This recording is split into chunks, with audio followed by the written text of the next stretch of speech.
August 14, 2016 రాత్రి సుమారు 11 గంటల సమయం.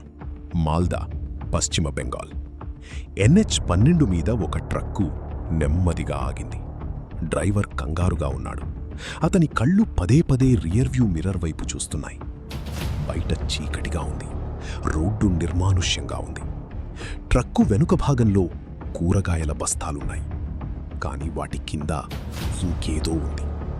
భారతదేశ ఆర్థిక వ్యవస్థను లోపలి నుండి నాశనం చెయ్యగల శక్తి ఉన్న వస్తువు.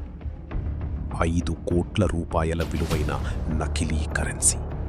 ఒక ట్రక్కు, ఒక రాత్రి మరియు సంవత్సరాలుగా అల్లిన ఒక కుట్ర. ఇది ఒకే ఒక్క సంఘటన కాదు. ఇది ఒక పెద్ద వలలోని ఒక చిన్న లంకె. సంవత్సరాలుగా భారతదేశాన్ని నిశ్శబ్దంగా విషపూరితం చేస్తున్న ఒక నెట్వర్క్. ఆ విషం పేరే నకిలీ కరెన్సీ. కానీ ఈ విషయాన్ని అర్థం చేసుకోవడానికి, ఈ కుట్ర మూలాలను చేరుకోవడానికి మనం చాలా వెనక్కి వెళ్ళాలి. భారత నిఘా సంస్థల వద్ద 2013 నాటి ఒక నివేదిక ఉంది. పాకిస్తాన్ నిఘా సంస్థ ISI ఒక కొత్త ప్రాజెక్టును ప్రారంభించిందని ఆ నివేదిక పేర్కొంది. ఇది కొత్తేమీ కాదు.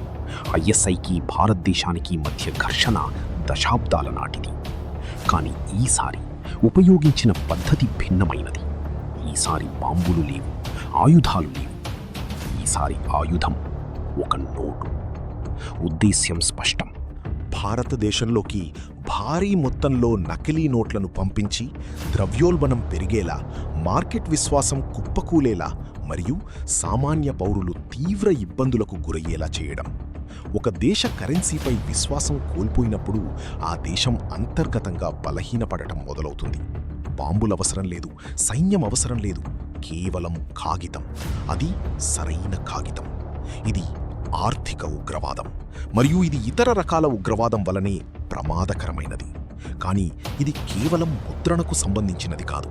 దీనికి ఒక పూర్తి వ్యవస్థ అవసరం. ఒక ముద్రణా కేంద్రం, ప్రత్యేక కాగితం, సరైన సిర, మరియు అన్నింటికన్నా ముఖ్యంగా ఈ నోట్లను మార్కెట్ చేయడానికి భారతదేశంలో ఒక నెట్వర్క్. మరియు ఆ నెట్వర్క్ పూర్తి స్థాయిలో పనిచేస్తూ పూర్తి వ్యవస్థీకృతంగా ఉంది. నకిలీ నోట్లను పాకిస్తాన్లో, ప్రధానంగా పెషావర్ మరియు కరాచీలలోని నిర్దిష్ట ముద్రణా కేంద్రాలలో ముద్రించారు. కానీ ఇవి సాధారణ ముద్రణా యంత్రాలు కావు. అక్కడ పనిచేసే వారికి శిక్షణ ఇవ్వబడింది. వారికి భారత కరెన్సీ నోట్ల భద్రతా లక్షణాలు మరియు వాటిని ఎలా నకిలీ చేయాలో తెలుసు. ఈ నోట్ల నాణ్యత ఎంత అధునాతనంగా ఉండేదంటే సామాన్య ప్రజలే కాదు, బ్యాంకు ఉద్యోగులు కూడా తరచుగా వాటిని గుర్తించలేకపోయేవారు. వాటిని FICN, నకిలీ భారత కరెన్సీ నోట్లు అని పిలిచేవారు. ఉపయోగించిన కాగితం ప్రత్యేకమైనది. అసలు నోట్లలో వాడే అదే పత్తి మరియు నార మిశ్రమం. భద్రతా దారాన్ని ఎంత ఖచ్చితంగా నకలు చేశారంటే అది ఆశ్చర్యపరిచేది. వాటర్ మార్కు కూడా అచ్చం అలాగే ఉండేది. మీరు ఆ నోటును వెలుతురుకు ఎదురుగా పట్టుకున్నప్పుడు నకిలీదా లేక అసలైనదా అని తేడాను గుర్తించడం దాదాపు అసాధ్యం. ఇంటెలిజెన్స్ నివేదికల ప్రకారం ఈ ఆపరేషన్లో పాకిస్తాన్ ప్రభుత్వ యంత్రాంగం కూడా పాలుపంచుకుంది. కాగితం మరియు సిరా సరఫరా కోసం విదేశీ వనరులను ఉపయోగించారు. ఇది ఒక కొత్త, కనిపించని ఉగ్రవాద రూపంలా పనిచేస్తున్న ప్రభుత్వ ప్రాయోజిత ఆపరేషన్. కానీ ముద్రించడం సులభమైన భాగం. అసలైన సవాలు భారతదేశంలోకి ప్రవేశించడం. దీనికోసం 3 ప్రధాన మార్గాలను ఉపయోగించారు. మొదటిది బంగ్లాదేశ్ సరిహద్దు. ఇది అత్యంత చురుకైన మార్గం. పాకిస్తాన్ నుండి వచ్చిన డబ్బు మొదట బంగ్లాదేశ్కు వెళ్ళి అక్కడి హవాలా నెట్వర్క్ ద్వారా భారత్ బంగ్లాదేశ్ సరిహద్దును దాటేది. ఈ మార్గంలో మాల్దా మరియు ముర్షిదాబాద్ ప్రధాన కేంద్రాలుగా ఉండేవి. ఈ జిల్లాల భౌగోళిక స్థానం వల్ల రాత్రి చీకట్లో సరిహద్దు దాటడం చాలా సులభమయ్యేది. దట్టమైన అడవులు, నదులు మరియు తక్కువ కాంతి అన్ని స్మగ్లర్లకు బాగా ఉపయోగపడ్డాయి. ఈ మొత్తం సరకు రవాణాకు మధ్యవర్తిత్వం వహించిన కొందరు బ్రోకర్లు బంగ్లాదేశ్లో ఉండేవారు. పాకిస్తాన్ నుండి నోట్లను సేకరించి వాటిని ఢాకా మీదుగా రహస్యంగా తీసుకువచ్చి ఆపై సరిహద్దు దాటించి పంపడమే వారి పని. మరో మార్గం నేపాల్ సరిహద్దు. భారత్, నేపాల్ మధ్య బహిరంగ సరిహద్దు ఉంది. అక్కడ వీసాలు ఉండవు, నిఘా చాలా తక్కువగా ఉంటుంది మరియు దశాబ్దాల నాటి స్మగ్లింగ్ నెట్వర్క్ ఒకటి స్థిరపడి ఉంది. ఈ మార్గం ద్వారా ఉత్తరప్రదేశ్ మరియు బీహార్ మీదుగా డబ్బు రవాణా అయ్యేది. ఈ పనిలో నైపుణ్యం కలిగిన కొందరు హవాలా ఆపరేటర్లు కాఠ్మండూలో ఉండేవారు. వారు నోట్లను చిన్న చిన్న కట్టలుగా విభజించి సరిహద్దు దాటించడానికి వేర్వేరు వ్యక్తులను ఉపయోగించుకునేవారు. మూడవ మార్గం సముద్ర మార్గం. గుజరాత్ మరియు మహారాష్ట్ర తీర ప్రాంతాల నుండి చిన్న పడవల ద్వారా సరుకులు వచ్చేవి. ఈ మార్గాన్ని తక్కువగా ఉపయోగించేవారు, కానీ అది ఉండేది. ప్రత్యేక సందర్భాలలో ఇతర మార్గాలు మూసివేసినప్పుడు ఈ మార్గం బాగా ఉపయోగపడేది. ప్రతి మార్గంలో ఒక వేరువేరు ముఠా, ప్రతి ముఠా వెనక ఒక ప్రధాన సూత్రధారి ఉండేవారు. వీటన్నింటికీ మించి నిఘా సంస్థలు సంవత్సరాలుగా వెతుకుతున్న ఒక పేరు ఉండేది. అతడిని కేవలం మాస్టర్ అని పిలిచేవారు. జాతీయ దర్యాప్తు సంస్థ ఎన్ఐఏ 2014 నుండి ఈ నెట్వర్క్ను అనుసరిస్తోంది. ఎన్ఐఏ భారతదేశంలోని అత్యంత శక్తివంతమైన దర్యాప్తు సంస్థలలో ఒకటి. ఇది ఉగ్రవాదం మరియు దేశ వ్యతిరేక కార్యకలాపాలపై దర్యాప్తు చేస్తుంది. వారికి అక్కడక్కడా కొన్ని సమాచార ముక్కలు దొరికేవి, కొంత ఇక్కడ నుండి, కొంత అక్కడ నుండి. కానీ పూర్తి చిత్రం రూపుదిద్దుకోలేదు. ఈ నెట్వర్క్ చాలా తెలివిగా నిర్మించబడింది. దీనిని సెల్ ఆధారిత నిర్మాణం అని అంటారు. ఒక చిన్న స్మగ్లర్ పట్టుబడిన ప్రతిసారి అతనికి తన పైనున్న వాడి పేరు తెలిసేది కాదు. డబ్బు ఎక్కడ సేకరించాలో, ఎక్కడ అందజేయాలో మాత్రమే అతనికి తెలిసేది. ప్రతి లింకుకు తర్వాతి లింకు గురించి మాత్రమే తెలుసు, మొత్తం గొలుసు గురించి కాదు. ఇదే ఈ నెట్వర్క్ యొక్క అతిపెద్ద బలం, మరియు ఇదే ఎన్ఐఏకు అతిపెద్ద సవాలు కూడా. ఆ తర్వాత 2015లో మొత్తం నెట్వర్క్ను బట్టబయలు చేసి ఒక చిన్న పొరపాటు జరిగింది. బీహార్లోని దర్భంగాలో ఒక చిన్న దుకాణదారుడికి ఒక నోటుపై అనుమానం వచ్చింది. ఆ నోటు చూడటానికి సరిగ్గా ఉంది, కానీ అతను దాన్ని మడిచినప్పుడు దాని ఆకృతి కొద్దిగా భిన్నంగా అనిపించింది. అతను స్థానిక పోలీసులకు సమాచారం అందించాడు. పోలీసులు విచారణ జరపగా ఆ నోటు నకలీదని తేలింది. కానీ అది ఎంత ఖచ్చితంగా ఉందంటే పోలీసులు కూడా ఆశ్చర్యపోయారు. ఆ నోటు ఎన్ఐఏకు చేరగా వారు దాని సీరియల్ నెంబర్ను పరిశీలించడం ప్రారంభించారు. ఆ సీరియల్ నెంబర్లో ఒక నమూనా కనిపించింది. ఇదే నమూనా ఉన్న నోట్లను ఇంతకుముందు ఉత్తరప్రదేశ్, పశ్చిమ బెంగాల్ మరియు ఢిల్లీలలో స్వాధీనం చేసుకున్నారు. ఎన్ఐఏ ప్రకారం ఈ నోట్లన్నీ ఒకే బ్యాచ్కు చెందినవి, ఒకే చోట ఒకే గుర్తుతో ముద్రించబడ్డాయి. ఇది మొట్టమొదటి ప్రధాన పురోగతి. ఇప్పుడు ఎన్ఐఏ వేరే దిశలో పనిచేయడం ప్రారంభించింది.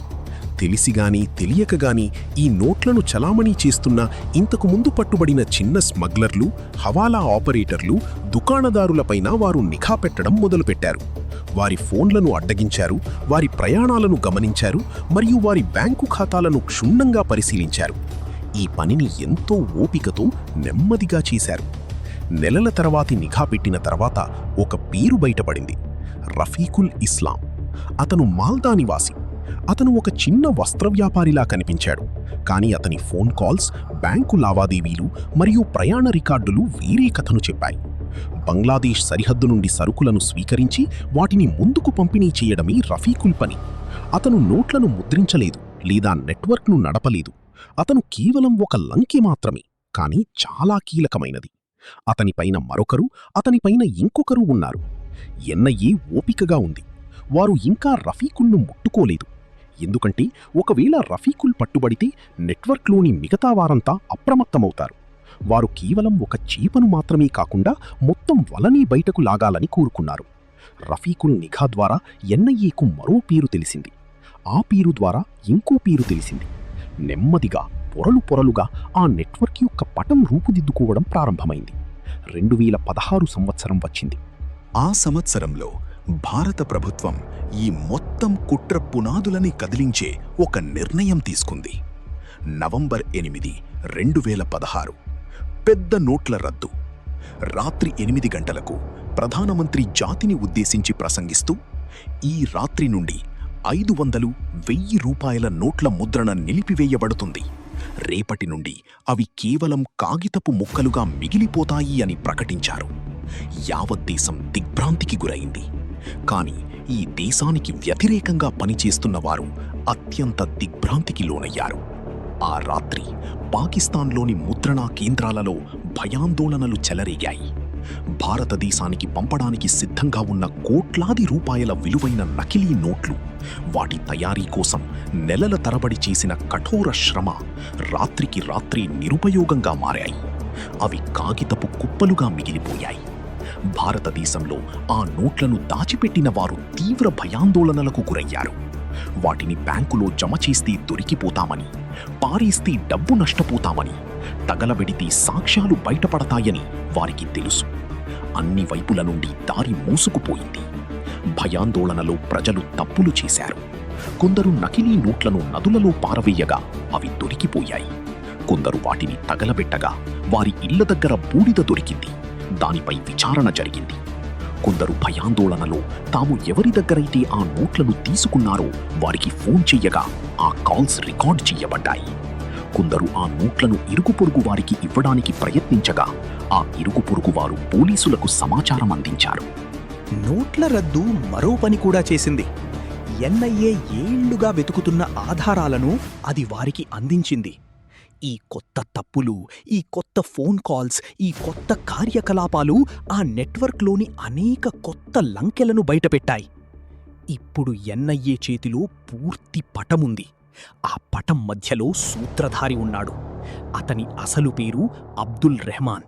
అతను బంగ్లాదేశ్ పౌరుడు. కానీ అతను నకిలీ గుర్తింపుతో భారతదేశంలో నివసిస్తున్నాడు. ఢిల్లీలోని ఒక సాధారణ ప్రాంతంలో అతనికి అద్దె ఫ్లాట్ ఉండేది. బయటి నుండి చూస్తే అతను ఒక చిన్నపాటి దిగుమతి ఎగుమతి వ్యాపారం నడిపేవాడు. అంతా సాధారణంగానే కనిపించింది. ఇరుగు పొరుగు వారికి అతను ఒక నిశ్శబ్దమైన, నిరాడంబరమైన వ్యక్తిగా తెలుసు. ఇటువంటి సందేహం లేదు, ఇటువంటి ప్రశ్న లేదు. కానీ భారతదేశంలోని ఈ మొత్తం నెట్వర్క్కు అబ్దుల్ రెహమాన్ అతిపెద్ద సూత్రధారి. అతను కరెన్సీ సరుకులను ఆర్డర్ చేసి వాటిని వివిధ నగరాల్లో పంపిణీ చేసి హవాలా ద్వారా డబ్బును వెనక్కి పంపేవాడు. అంతేకాక ఒక ఎన్కోడెడ్ కమ్యూనికేషన్ సిస్టమ్ ద్వారా ఐఎస్ఐ హ్యాండ్లర్లతో అతనికి ప్రత్యక్ష సంబంధాలుండేవి.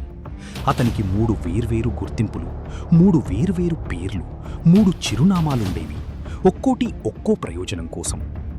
అతని గురించి ఎన్ఐఏకు తెలిసినప్పుడు వారు వెంటనే చర్యలు తీసుకోలేదు. మొదట పూర్తి నిఘా, పూర్తి డాక్యుమెంటేషన్, ప్రతి కదలికను నమోదు చేశారు. మొత్తం ఉచ్చు సిద్ధమయ్యే వరకు ఒక్క ప్రదేశాన్ని కూడా ఏర్పాటు చేయలేదు. డిసెంబర్ 2016లో దాదాపు 6 వారాల తీవ్రమైన సన్నాహాల తర్వాత ఎన్ఐఏ ఒక ప్రణాళికను రూపొందించింది. ఒకే రాత్రి ఒకేసారి అనేక దాడులు చేయడం. ఈ ఆపరేషన్కు ఆపరేషన్ క్లీన్ స్వీప్ అని పేరు పెట్టారు. ప్రతి బృందానికి విడివిడిగా బ్రీఫింగ్ ఇచ్చారు. అందులో వారి లక్ష్యం, వారిని ఎక్కడ, ఏ సమయంలో కలవాలని వివరాలు తెలియజేశారు. ఇదంతా అవసరమైంది. ఎందుకంటే ఒకచోట దాడి చేసి మిగతా చోట్లను వదిలేస్తే మొత్తం నెట్వర్క్ పారిపోయేది. తెల్లవారుజామున 2 గంటలకు ఎన్ఐఏ బృందాలు మాల్దా, ముర్షిదాబాద్, ఢిల్లీ, లక్నో మరియు కోల్కతా అని 14 ప్రదేశాలకు ఏకకాలంలో చేరుకున్నాయి. ప్రతి బృందం వద్ద ఒక జాబితా ఉంది. ప్రతి జాబితాలో పేర్లు, ప్రతి పేరుకు ఒక చిరునామా ఉన్నాయి. తలుపులు తట్టారు. కొన్ని తెరుచుకున్నాయి, కొన్ని తెరుచుకోలేదు. తెరుచుకోని వాటిని పగలగొట్టారు. కొందరు తప్పించుకోవడానికి ప్రయత్నించారు. ఒకడు వెనుక ద్వారం గుండా బయటకు వెళ్లడానికి ప్రయత్నించాడు. ఎన్ఐఏ అప్పటికీ సిద్ధంగాంది. ఒకడు కిటికీలోంచి దూకి కాలు విరగ్గొట్టుకున్నాడు. మరొకడు నోట్లను తగలబెట్టడానికి ప్రయత్నించాడు. కానీ అప్పటికి చాలా ఆలస్యమైంది. సాక్ష్యాలు దొరికేశాయి. ఆ రాత్రి మొత్తం 23 మందిని అరెస్టు చేశారు. ఈ దేశ ఆర్థిక వ్యవస్థను నెమ్మదిగా నాశనం చేస్తున్న 23 మంది. వారిలో కొందరికి తాము ఎంత పెద్ద నెట్వర్క్లో భాగమో బహుశా తెలియకపోవచ్చు. కానీ వారికి తెలిసినా తెలియకపోయినా వారు దేశద్రోహానికి పాల్పడుతున్నారు. మరియు అబ్దుల్ రెహమాన్ ఢిల్లీలోని అదే అద్దె ఫ్లాట్లో పట్టుబడ్డాడు. ఎన్ఐఏ బృందం అతని ఇంటికి చేరుకున్నప్పుడు అతను మొదట తలుపు తెరవలేదు. లోపలి నుండి శబ్దాలు వస్తున్నాయి. ఏదో కాలుతోంది. తలుపు పగలగొట్టి లోపలికి వెళ్ళగా అతను ఒక డైరీలోని పేజీలను చించుకుంటున్నాడు. కానీ అప్పటికే చాలా ఆలస్యమైపోయింది. వారికి 11 లక్షల రూపాయల విలువైన నకలీ కరెన్సీ, చాలా పేజీలు చెక్కుచెదరకుండా ఉన్న ఒక ఎన్కోడెడ్ డైరీ, 3 నకలీ గుర్తింపు కార్డులు, 2 మొబైల్ ఫోన్లు మరియు ఒక ఐఎస్ఐ నంబర్కు అనుసంధానించబడిన బంగ్లాదేశీ సిమ్ కార్డు దొరికాయి. ఆ డైరీలోని నంబర్లు మరియు కోడ్లు మొత్తం కథను బయటపెట్టాయి. ఎన్ఐఏ ఫోరెన్సిక్ నిపుణులు ఆ డైరీని డీకోడ్ చేశారు. అందులో లావాదేవీలు, పరిచయాలు మరియు డెలివరీ షెడ్యూళ్లు ఉన్నాయి. అది ఒక పూర్తి వ్యాపార లెడ్జర్, కానీ భారతదేశానికి వ్యతిరేకంగా పనిచేస్తున్న ఒక వ్యాపారానికి సంబంధించినది. ఎన్ఐఏ ప్రకారం ఈ నెట్వర్క్ గత 5 ఏళ్లలో భారతదేశంలో సుమారు 70 కోట్ల రూపాయల విలువైన నకలీ కరెన్సీని చలామణి చేసింది. 70 కోట్లు! ఇది కేవలం ఒక సంఖ్య కాదు. నకలీ కరెన్సీని స్వీకరించి దానిని అసలు డబ్బుగా మార్చుకున్న ప్రతి దుకాణదారుడి కఠోర శ్రమ ఫలితమిది. మార్కెట్లో మోసపోయిన ప్రతి రైతు సంపాదన అది. 10 గంటలు ప్రయాణించి ఇంటికి తిరిగి వచ్చిన ఒక రిక్షా కార్మికుడికి తన జేబులోని నోట్లు నకలీవని తెలిసింది. బ్యాంకు నుండి డబ్బు విత్డ్రా చేసి ఇంట్లో దాచుకున్న ఒక వృద్ధుడికి అవసరమైనప్పుడు అవి కేవలం కాగితపు ముక్కలేనని తెలిసింది. ఈ దర్యాప్తులో మరిన్ని పొరలు బయటపడ్డాయి మరియు విచారణ సమయంలో అరెస్టు చేయబడిన వ్యక్తులు వాంగ్మూలాలిచ్చారు. ఒక్కొక్కటిగా ఈ నెట్వర్క్లోని సంబంధాలు బయటపడ్డాయి. ఈ నెట్వర్క్లో స్మగ్లర్లు మాత్రమే కాకుండా చూసీ చూడనట్లు వ్యవహరించిన కొంతమంది ప్రభుత్వ ఉద్యోగులు కూడా ఉన్నారని వెల్లడైంది. కొంతమంది సరిహద్దు గార్డులు క్రమం తప్పకుండా డబ్బులు అందుకుని దానికి ప్రతిఫలంగా ఈ రవాణాను సులభతరం చేశారు. నకిలీ నోట్లను గుర్తించినప్పటికీ మౌనంగా ఉన్న కొంతమంది బ్యాంకు ఉద్యోగులు కూడా ఉన్నారు. ఇది అవినీతి మరియు దేశద్రోహం పునాదులపై నిర్మించబడిన ఒక పూర్తి వ్యవస్థ. ఎన్ఐఏ దర్యాప్తు కొనసాగింది మరియు దేశంలోని అత్యంత తీవ్రమైన నేరస్తులపై ఉపయోగించే అదే చట్టమైన యుఏపిఏ, చట్టవిరుద్ధ కార్యకలాపాల నిరోధక చట్టం కింద అబ్దుల్ రెహమాన్ను ఎన్ఐఏ కోర్టులో విచారించారు. 2019లో సుదీర్ఘ విచారణ అనంతరం కోర్టు అతడిని దోషిగా నిర్ధారించింది. అతనికి యావజ్జీవ కారాగార శిక్ష విధించింది. అరెస్టైన మిగిలిన 22 మందికి కూడా వేర్వేరు శిక్షలు పడ్డాయి. కొందరికి 5 సంవత్సరాలు, మరికొందరికి 10 సంవత్సరాలు. ఈ కేసులో ప్రమేయం ఉన్న ప్రభుత్వ ఉద్యోగులపై శాఖాపరమైన చర్యలు కూడా తీసుకున్నారు. కానీ ఈ కుట్ర పూర్తిగా నిర్మూలించబడిందా? లేదు, నకిలీ కరెన్సీ నోట్ల నెట్వర్క్ ఇంకా పూర్తిగా నిష్క్రియం కాలేదు. అబ్దుల్ రెహమాన్ జైల్లో ఉన్నాడు, కానీ అతని స్థానంలో ఇతరులు వచ్చారు. కొత్త మార్గాలు ఏర్పడ్డాయి మరియు కొత్త సాంకేతికతను ఉపయోగిస్తున్నారు. నకిలీ 2000 రూపాయల నోట్లు కూడా పట్టుబడ్డాయి. డిజిటల్ లావాదేవీల పెరుగుదల ఈ నెట్వర్క్కు ఖచ్చితంగా హాని కలిగించింది. కానీ నగదు ఆర్థిక వ్యవస్థ కొనసాగుతున్న చోట ముప్పు అలాగే ఉంది. సరిహద్దుల్లో ప్రతి సంవత్సరం నకిలీ కరెన్సీ నోట్లను స్వాధీనం చేసుకుంటారు. ఈ నెట్వర్క్ను అరికట్టడానికి బిఎస్ఎఫ్, సిఆర్పిఎఫ్ మరియు స్థానిక పోలీసులు కలిసి పనిచేస్తారు. ఎన్ఐఏ ప్రతి కొత్త కేసును పర్యవేక్షిస్తుంది. కానీ ఇది నిరంతరం కొనసాగుతున్న పోరాటం. ఇది తుపాకులతోనో ఫిరంగులతోనో చేసే పోరాటం కాదు. ఈ పోరాటం అప్రమత్తత, తెలివితేటలు మరియు అర్ధరాత్రి 2 గంటలకు ఒకరి ఇంటి తలుపు తట్టి మొత్తం నెట్వర్క్ను ఛేదించే దర్యాప్తు అధికారి పట్టుదలతో సాగుతుంది. ఈ ఆపరేషన్ ఒక విషయాన్ని నిరూపించింది. భారతదేశ నిఘా, దర్యాప్తు సంస్థలు కంటికి కనిపించని శత్రువును సైతం గుర్తించగలవు. ఆ శత్రువు బాంబుతో వచ్చినా, నకిలీ కరెన్సీతో వచ్చినా దేశాన్ని లోపలి నుండి విచ్ఛిన్నం చెయ్యాలనుకునే వారి ఆయుధం బాంబు కాదు, ఒక కాగితపు ముక్క. ఆ కాగితపు ముక్కను కూడా గుర్తించగల సామర్థ్యమే భారతదేశపు బలం.